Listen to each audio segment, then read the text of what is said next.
A new study has found mining emissions in Mount Isa are causing lead poisoning in children. But the mining giant accused of the pollution maintains it's a safe place to live. Health authorities say young children in Mount Isa should have their lead levels checked every year. Mount Isa is one of the largest mining cities in Australia, built on top of vast mineral deposits. But new research shows Glencore Xstrata's mining operation is blanketing the city in lead, endangering children. The data in the study tells us that it is absolutely clear, the evidence is compelling that those emissions are reaching the town and are the source and cause of lead that we find in the urban area of Mount Isa.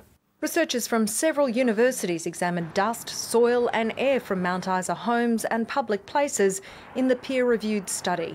That pollution then resides in soils and dusts and aerosols, whereby then it can expose children to elevated blood lead levels. Obviously, I think that those matters will need to be followed up by the committee that's been appointed to ongoing monitoring of that issue.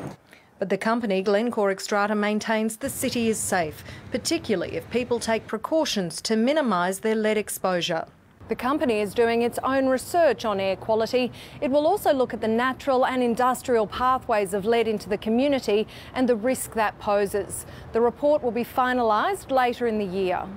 Queensland's top doctor says residents should be aware of the risks and agrees it's a safe place to live. We all know that there is lead in the environment in Mount Isa. That's why the town exists. It's really about what are then the follow-up risks for the people who live in that town. But she's urged parents to act. I think any parent with a child under 5 should seriously consider having their child tested every single year.